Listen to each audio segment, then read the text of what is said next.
So, welcome to How to Use Google Classroom for Ms. Salazar's class. Currently, you're looking at a guest student profile in a Google Classroom, which will resemble the Google Classrooms that you will be invited to.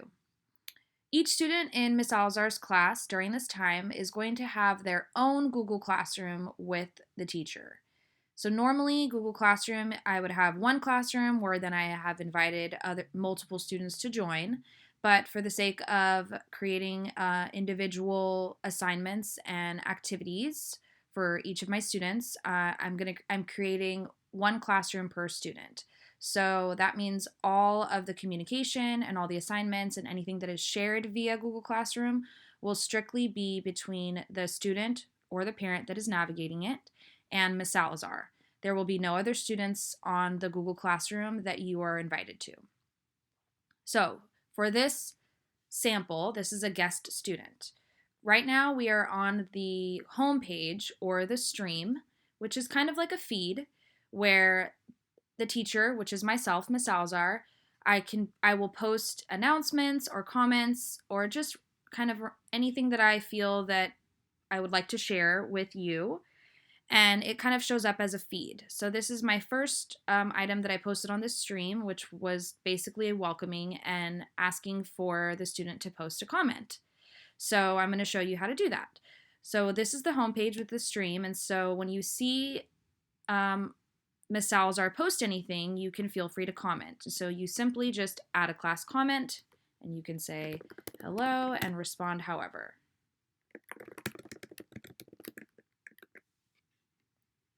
And you post it. Next is classwork. So up on top, these are the three kind of areas that you will be navigating. Stream, which is the home page, classwork, which is mainly where you will be accessing any resources or assignments that I assign you. And first I'm going to go through each of these. And so for each of you, I'm going to be posting the at-home learning schedule just as a resource, and it's something that you can continue to use and access as you please. It's not an assignment, it's not anything that's due, but I still wanted to give you access to it in the Google Classroom so you can view the material. And here's a short description of what it is. And again, you can open it and view and use it however you please. This is something that I sent out about a week ago. Again, you can follow it. You can continue to use these resources. I just wanted to make it still available to you. So we're going to go back to classwork. Now, the first assignment that I posted is how to use Google Classroom. And so this is the video that I'm creating now, but ideally I'm going to be posting this as an assignment. And so for you to view an assignment, you click on this. And there, under the assignment name, there will always be a short description or instructions on how to complete the assignment, and that is here. So for this, it says, watch the video on how to use Google Classroom as a student. Now, under the description, there will be either a document or a worksheet or any type of media, like a video that I would like you to watch. And that is where you will follow the instructions and complete whatever is provided under the instructions. So for this, you would click on the link and the video would begin to play. Back. And so that's how you would access the video and play it within the assignment. Once you're finished with the assignment, whether it's watching a video, completing writing, etc., you would mark it as done.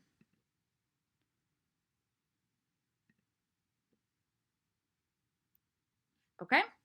Now, you can feel free to add any comments to this assignment, whether you can post questions, anything that you like. And for this, because we have our own Google Classroom, I have my own Google Classroom with each of the students, you can post the comments to either class comments or private comment. It doesn't matter. It's only going to be between the student and myself.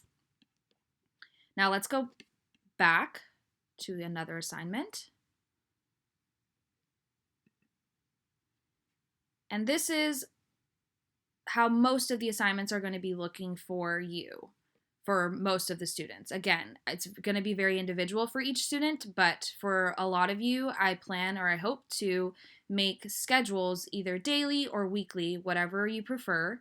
And just to kind of help you stay organized at home on how to complete, whether it just be activities or just going through making a schedule for your day to have it be more structured. Doesn't necessarily have to be academic or educational, but I will work individually with each of you parents on creating schedules so that your days can be a little more structured. So, whether we do it daily or weekly, it'll be posted with the date or however it is listed.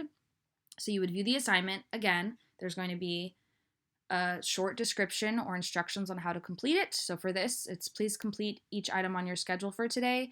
Put check marks in the boxes of each item that you completed. So we're going to click on the Google Doc. It's going to open. And here you have a very simple schedule or a checklist for the day.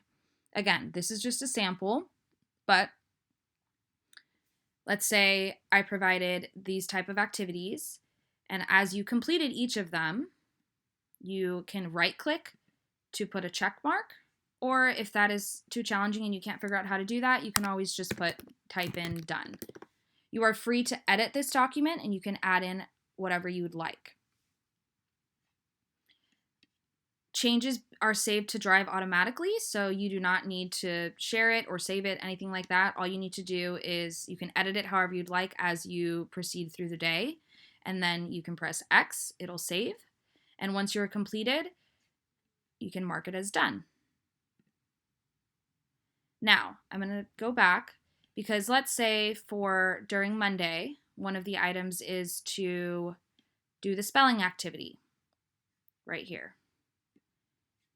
We're going to go back to our assignment, and you can create another Google Doc to submit within this assignment. And so let's say I ask you to do sentences or to practice spelling, and it's something that you can do, that you could type and add on either your iPad or your keyboard.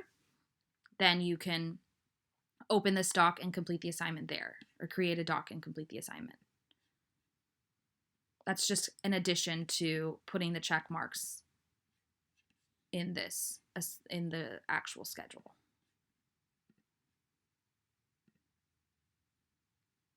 So you would mark it at done. And again, feel free to add comments if you'd like. But when you are completed with it, you would mark it as done.